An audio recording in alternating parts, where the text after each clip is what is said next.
Bonjour mes chers amis Lion, ascendant et lune en Lion.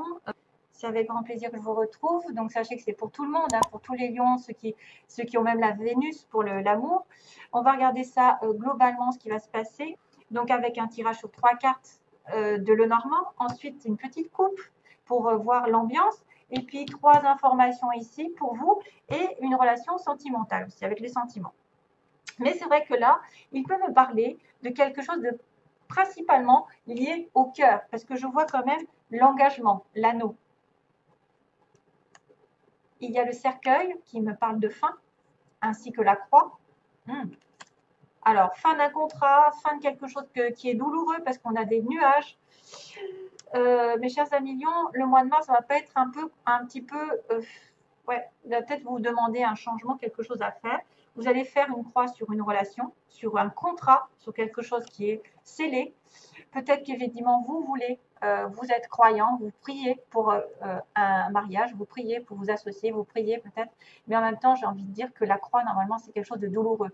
C'est une personne qui est triste, triste parce qu'elle doit faire un sacrifice. Elle doit se sacrifier.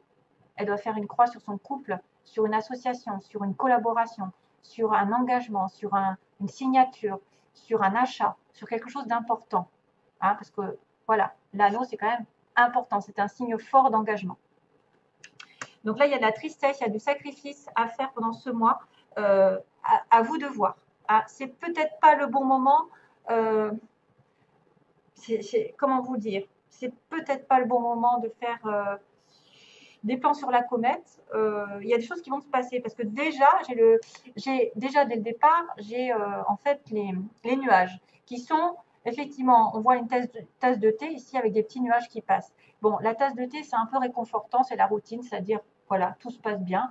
Vous êtes dans la routine, vous prenez votre petit café à la maison, vous êtes au chaud, en sécurité, et tout d'un coup, il y a des nuages qui arrivent. Et vous n'avez peut-être pas prévu qu'il y avait une espèce de fou qui allait arriver dans cette relation, dans cette situation.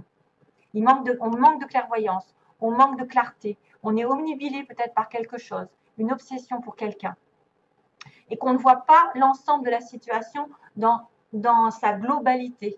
On ne voit pas la réelle personne, on ne voit pas la réelle situation. Donc pour l'instant, ce n'est pas bon pour aller de l'avant. Parce que quand on a des nuages, c'est qu'on est assombri.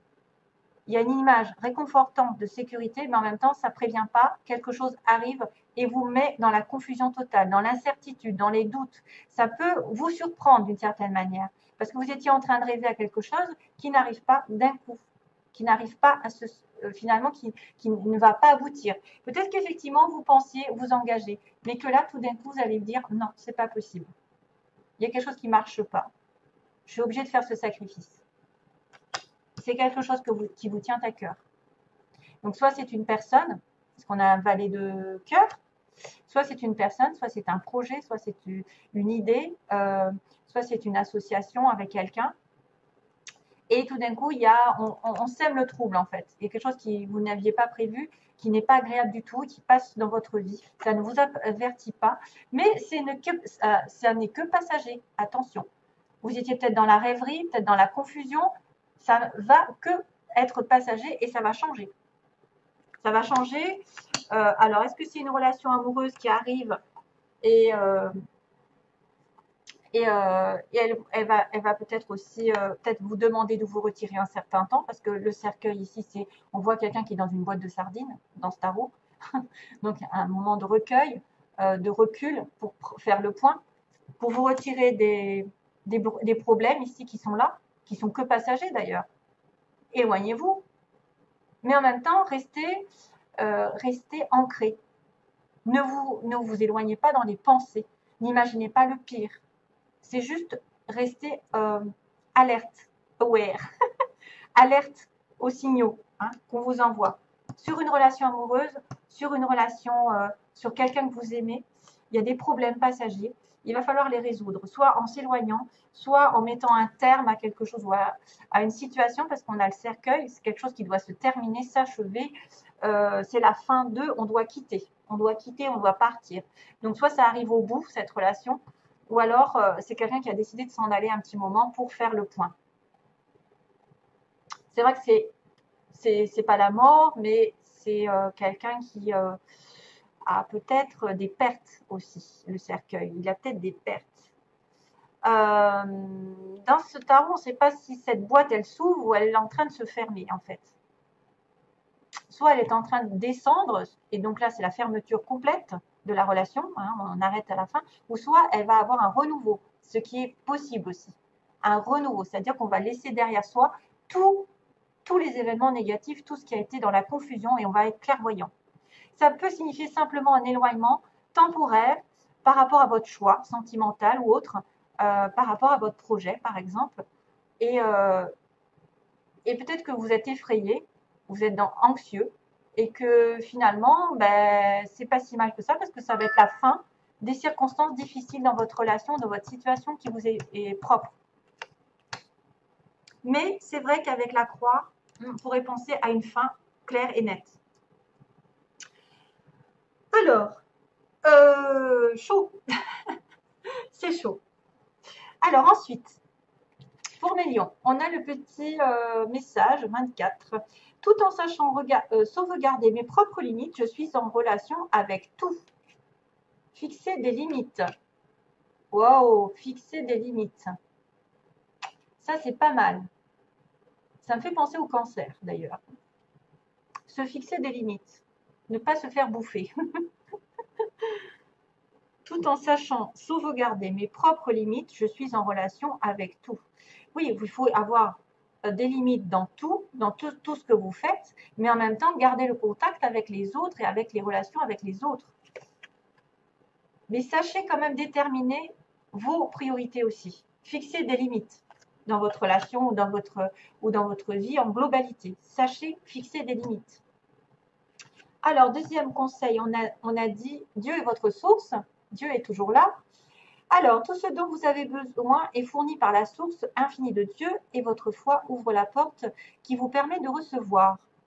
Donc, c'est vrai qu'il y a une mission de croyance ici, de foi avec la carte de la croix. En Dieu, il n'existe aucun manque ni limitation. Il existe une abondance qui peut être partagée par tous. Donc, si vous manquez de quelque chose, priez, il vous entendra.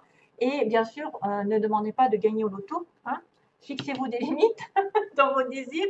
On ne peut pas tout avoir au bon moment, mais quand même, sachez que quand on est en manque, il suffit il ne faut pas demander l'aide de Dieu que quand vous êtes dans le malheur. Il faut aussi le remercier quand vous avez tout ce que vous voulez, même si vous avez très peu, c'est déjà pas mal. Si vous avez un toit, si vous avez de quoi manger, des enfants, la santé, etc. Hein, on ne le dira pas assez, il faut toujours dire merci. Il ne faut pas s'en référer à Dieu et demander une réponse tout de suite sous prétexte que vous êtes dans la douleur. Il faut toujours avoir ce lien en permanence avec lui. Et c'est comme ça qu'il vous récompensera. Parce que vous le remercierez d'avoir ce que vous avez déjà. Et comme ça, il pourra vous envoyer encore plus. Si vous ne le remerciez jamais, si vous êtes toujours insatisfait, que vous râlez, que jamais ça va dans votre sens, et il va se dire, mais pourquoi je te donnerais ça si toi, tu ne vois pas ce que tu as déjà aussi. Alors, quand même, on finit vers la flamme de l'amour. D'ailleurs, c'est pour ça que je l'ai mis à la fin. La flamme de l'amour. Regardez cette carte comme elle est belle. Alors, on vous dit, laissez le pouvoir infini de l'amour irradier inconditionnellement dans toutes les directions. Restez ancré dans la conscience de vous-même et dans votre propre vérité. Le pouvoir de guérison de l'amour vous aidera à consumer les illusions, et vous découvrirez de nouvelles possibilités. C'est une période puissante de transformation, d'idées et de créativité. Idées, créativité, puissante, amour, ça pourrait être possible finalement que quelque chose se dévoile sur le plan sentimental, à condition d'éloigner les incompréhensions, les illusions, etc. Alors, on va finir justement par l'amour. Ah tiens, alors j'ai quelques petites cartes qui sont tombées, que je regardais un petit peu. Alors, on m'a montré d'abord, on m'a dit réfléchissez. Oh non, c'est vrai, c'est maintenant que je réagis. On m'a dit réfléchissez. Vous êtes dans une tour, vous devez réfléchir à une union future. Réfléchissez par rapport, merci. Réfléchissez par rapport à une union, alors dans laquelle vous êtes ou une future union. Mais il y a un moment quand même de solitude. Un petit peu ça. J'ai l'impression de voir ça. Réfléchissez. Le consultant, monsieur consultant, probablement vous, à million, ou votre partenaire, celui que vous avez en tête, est blessé. Donc, ne l'oubliez pas, peut-être qu'il a eu des blessures dans le passé, peut-être qu'il est blessé dans cette relation actuelle, peut-être que vous lui avez fait du mal. En tout cas, son petit cœur est un petit peu délicat en ce moment. Il doit guérir certaines situations avant. Donc, prenez-le en compte. Quelque chose qui n'a pas guéri. Il est blessé, monsieur consultant. Et j'avais aussi la blessure avec la trahison. Donc, ça m'avait mis aussi la blessure avec la trahison. Il a été blessé, il se sent trahi, monsieur. Il se sent trahi. Peut-être que c'est lui, peut-être que c'est vous, mais en tout cas, il y a une trahison et une blessure qui apparaît dans cette relation.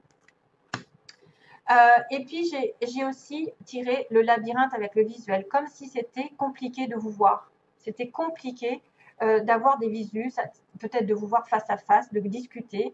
Peut-être que vous allez le voir, mais vous allez vous sentir bloqué par rapport à cette relation. Hein. Moi, je vois plutôt quelqu'un qui a du mal à avoir l'autre. Peut-être qu'il est au loin, peut-être qu'il est dans une relation bloquée, ou il est en mariage, ou voilà, il y a quelque chose qui l'empêche de vous voir, qui est compliqué. C'est pour ça qu'il y a peut-être une montagne. Il y a peut-être des nuages. Voilà, compliqué. Ce sera tout donc pour mes chers amis lions.